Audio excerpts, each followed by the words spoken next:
a world where laughter is forbidden, or a monster will appear. It was the kind of night that wrapped the world in silence, where the air hung heavy, muffling even the faintest sound. The settlement of Ashmere was quiet as always, its cobblestone streets slick from an earlier rain that had left the lamps glowing dimly through the mist. Yet something about the night felt wrong, as if the quiet held its breath. I had received a strange letter earlier that day, slipped under my door while I was out. The paper was old, brittle at the edges, with ink that bled faintly into the fibers. It read, in sparse, angular script, Echo Point, midnight. You'll want to see this. No name, no explanation. Echo Point had been abandoned for years. Once the town's center for gatherings, it had become a place of legend, a site whispered about in hushed voices by the older generations and entirely avoided by the younger ones. It was there, decades ago, that the jester had last been seen, summoned by someone foolish enough to break the town's cardinal rule. No laughter, not in Ashmere. I should have ignored the note, but something about it gripped me, a mix of unease and compulsion that I couldn't shake. Against my better judgment, I prepared to leave, pulling my coat tighter around me to guard against the night's chill. Ellen caught me at the door, their small frames silhouetted against the dim firelight. They had the kind of reckless energy only children possess, with an insatiable curiosity that often led to trouble. "Where are you going?" they asked, their voice barely louder than a whisper. "Out," I replied curtly, hoping they wouldn't press further. "Take me with you." I shook my head, but Ellen's face twisted into that stubborn expression I'd come to know all too well. "I'm not staying here alone," they said, their arms crossed. After a brief, futile argument, I relented. They followed me out into the foggy streets, their boots scuffing softly against the stones. As we walked, the streets seemed different. The fog grew thicker, swallowing the distant glow of lamps and making the shadows deeper, sharper. Every so often, I thought I saw movement, a flicker at the edge of my vision, a shape disappearing around a corner. My chest tightened, but I forced myself to dismiss the thoughts. Ellen, oblivious to my unease, hummed softly as we walked. They were trying to mimic the lullabies our mother used to sing, the notes slightly off-key. Despite myself, I smiled faintly. Then they giggled. It was innocent, light, a sound born of nothing more than childhood mischief as they imitated my anxious glances over my shoulder. But the sound rang out too clearly in the oppressive quiet, piercing the night like a bell. I froze, grabbing Ellen's arm. "Don't." My voice came out harsher than I intended. Ellen blinked up at me, startled. "It's just a laugh. Not here, not ever." They shrank back, mumbling an apology, but the damage was done. The night seemed to shift around us, the fog pressing closer, the silence deepening into something unnatural. I felt the weight of unseen eyes on us, an instinctual awareness that something had heard. We turned a corner, and Echo Point came into view. It was as lifeless as I remembered, the once grand stone fountain now cracked and dry, its edges lined with moss. The nearby benches had rotted, their splintered wood jagged against the pale moonlight. The air here felt heavier, colder. A figure stood by the fountain. The figure didn't move as we approached, its form barely discernible in the mist. My first thought was to leave, to turn back before it noticed us, but something rooted me in place. A horrible curiosity mingled with a creeping dread. "Who's there?" I called, my voice trembling despite my effort to sound firm. For a moment there was no response. Then the figure turned, and my blood ran cold. It was tall and gangly, its limbs too long for its thin frame, as though it had been stretched beyond the limits of human anatomy. It wore a tattered suit of red and black, the colors muted and faded with age. The mask that covered its face was grinning, its painted features cracked and distorted. The jester. Such a sweet sound, it rasped, its voice a jagged whisper, echoing unnaturally in the empty square. Its head tilted unnervingly to one side as it took a slow, deliberate step forward. The laughter of children. I haven't heard it in so long. Ellen clutched my arm, their face pale with terror. "It's not real," they whispered, their voice trembling. "It can't be real." I stepped back, pulling Ellen with me, but the jester matched our movement, gliding closer without seeming to move its legs. "Did you not know the rules?" it said, its tone mocking and sing-song. "This town, so quiet, so solemn. But you broke the silence. Such a delightful sound, so much to feast on." My breath came in short, shallow gasps as I tightened my grip on Ellen's hand. "We're leaving," I said, though my voice faltered. The jester's head snapped upright, the motion too quick, too sharp. "Leave," it echoed, its laughter bubbling up from behind the mask, a high, piercing cackle that sent a shiver through my spine. "But you called me, little ones. You called, and now I am here." The shadows around the square seemed to thicken, writhing like living things. The jester's form grew taller, its grin widening as it stepped closer. Elaine whimpered, clutching my arm tighter. "I didn't mean to." "But you did," the jester hissed, its voice slicing through the air like broken glass. "And now, we'll play." I turned, pulling Ellen with me, and we ran. We ran through the fog-shrouded streets, the oppressive silence broken only by the sound of our hurried footsteps and Ellen's stifled sobs. I didn't dare look back. I didn't need to. The presence of the jester was palpable, a weight pressing against my back, each moment stretching into eternity.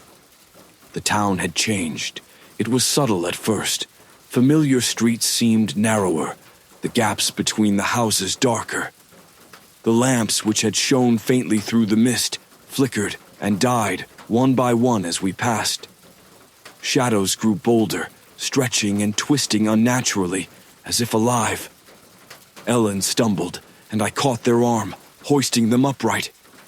"Keep moving," I hissed, the fear in my voice undeniable. "But where are we going?" they cried, their voice breaking. "We can't outrun it." They were right. I knew they were right. The jester's cackle still echoed faintly, a jagged sound that seemed to emanate from everywhere at once. It wasn't following us in the traditional sense. It didn't need to. It was part of the town now, a shadow that seeped into every crevice, every corner. "We have to find Grandfather," I said, forcing my voice to stay calm. "He'll know what to do." Our grandfather was a relic of a different time, one of the last living links to the old stories and the superstitions that ruled Ashmere long before we were born. I didn't know if he could help, but he was our only chance. The house loomed ahead, its sagging roof and warped shutters even more foreboding than usual. The sight of it, however dilapidated, brought a flicker of hope. We reached the door, and I hammered against it with my fist, the sound echoing unnaturally in the stillness. "Grandfather," I yelled, "open up, please." The door creaked open, and his gaunt face appeared, his expression already etched with understanding. He didn't ask questions. He simply pulled us inside and bolted the door behind us. "You laughed," he said quietly, his voice heavy with resignation. "It was an accident," I stammered, clutching Ellen close. Grandfather's gaze flicked to the window, his face pale. The jester doesn't care about intentions. It thrives on joy, on sound. That laugh gave it a foothold. Now it won't stop until it's fed. "Fed," Ellen whispered, their voice trembling. Grandfather nodded grimly. "The jester was bound to Ashmere long ago, when our people traded their freedom for safety. They silenced their laughter, their joy, to keep it at bay. But once awakened, it will feast on the source of the sound that called it." His gaze turned to Ellen, sharp and unyielding. Ellen's breath hitched, and I stepped in front of them. There has to be another way. Grandfather hesitated, then sighed. There is one thing, the smiling cage. The what? A relic, he said, his voice low. Forged by the first settlers to trap the jester. It's hidden in the old chapel, buried under its altar. But the jester will know what you're doing. It will try to stop you. The house groaned, the shadows along the walls stretching unnaturally. A faint laugh echoed from the corner, cold and hollow. It already knows, I whispered. The chapel stood at the edge of town, its crumbling spire barely visible through the fog. The journey there was harrowing. Every step felt like wading through molasses, the air thick and oppressive. The jester's laughter followed us, distant yet constant, its cadence shifting like a twisted melody. The fog deepened as we approached the chapel, and I began to see things, flickers of movement in the corners of my vision. Shadows danced along the edges of the street, their shapes vaguely human, but wrong. Don't stop, I whispered to Ellen, who clung to my side. No matter what you see, keep moving. The chapel's doors were heavy, the wood swollen with years of disuse. I pushed against them with all my strength, the groan of the hinges loud in the suffocating silence. The inside was worse than I'd imagined. Rows of rotting pews and broken stained glass, the air thick with the scent of mildew and decay. Grandfather had described the altar in vague terms, but it was unmistakable. A raised platform at the center of the room, its surface carved with strange symbols that seemed to shimmer faintly in the dim light. We have to dig, I said, my voice trembling as I approached. Ellen hesitated, their gaze darting nervously around the room. The shadows here felt alive, writhing in the corners like living things. As I began to pry at the altar's stones, the temperature dropped sharply. The air grew so cold, my breath formed clouds, and the jester's laughter swelled, filling the chapel with its grotesque, echoing mirth. You think you can trap me? Its voice taunted, resonating from the walls. You can't bind joy.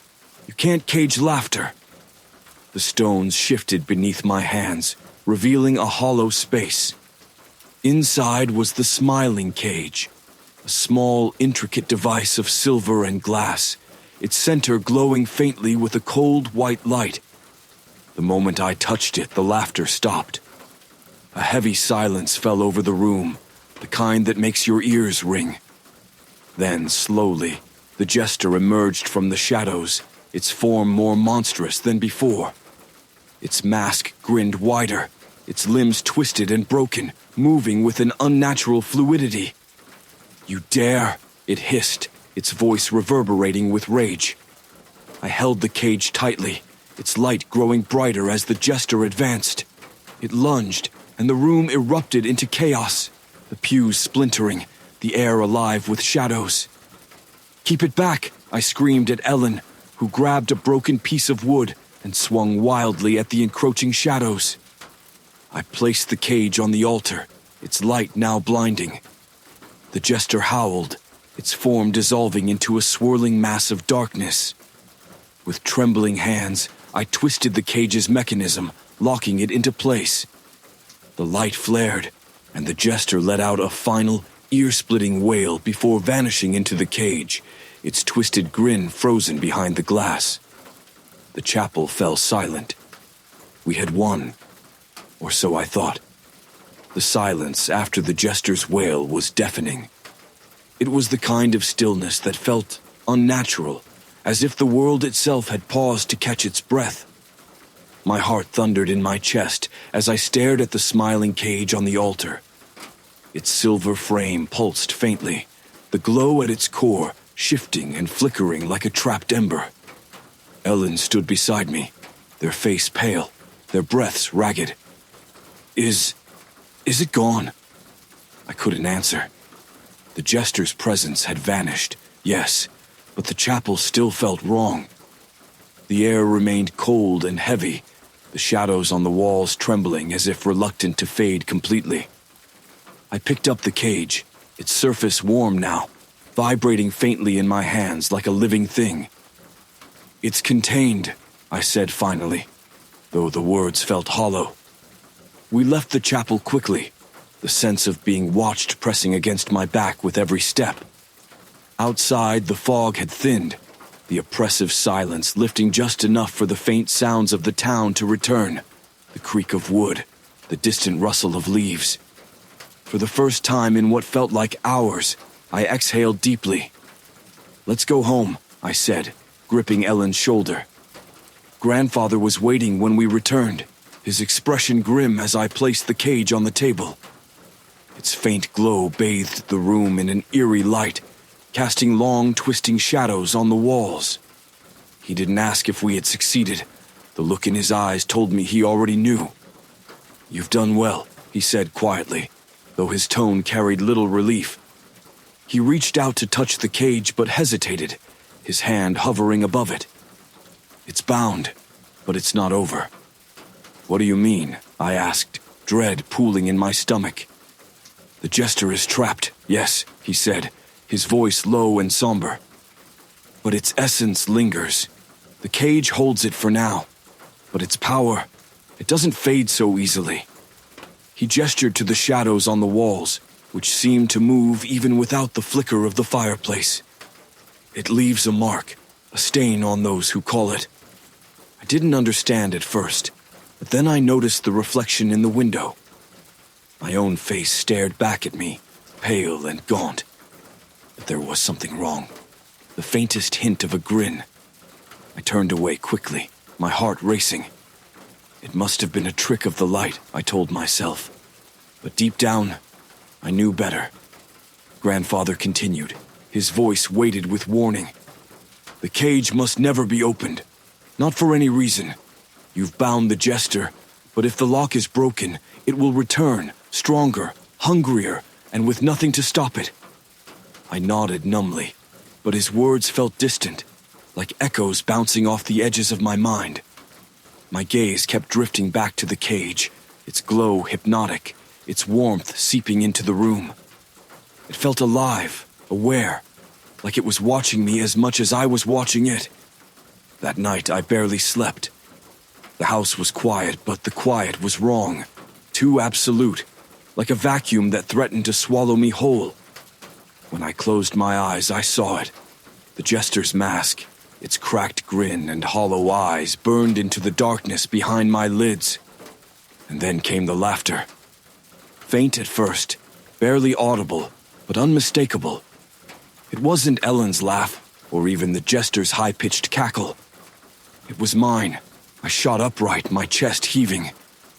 The room was empty, the shadows still, yet the sound lingered in my ears, echoing like a memory I couldn't shake. I went to the table where the cage sat, its glow dimmer now, pulsing faintly like a heartbeat. My reflection in the glass surface was distorted, stretched into a grotesque grin that wasn't my own. "You called me," a voice whispered, soft and lilting. I spun around, my breath catching in my throat. The room was empty, but the air felt alive, charged with a presence I couldn't see. In the corner, the shadows rippled. "Go away," I whispered, my voice trembling. "You're gone. You're bound." The laughter rose again, echoing from every corner of the room. It wasn't just my voice now. It was joined by others, layers of sound overlapping in a chorus of mocking mirth. The shadows on the walls writhed and twisted, forming shapes that flickered and disappeared before I could fully comprehend them. I clutched the cage tightly, its warmth burning against my palms. The laughter faded, but the unease remained, wrapping around me like a second skin. The jester was gone, but its mark was permanent. As dawn broke, I sat alone, staring at the cage. I knew it was only a matter of time before its influence spread, seeping into the cracks of my mind, my home, my life. The jester might have been trapped, but it wasn't defeated. and as I gazed at the faint grin still lingering in my reflection, I realized something chilling. It had never truly left.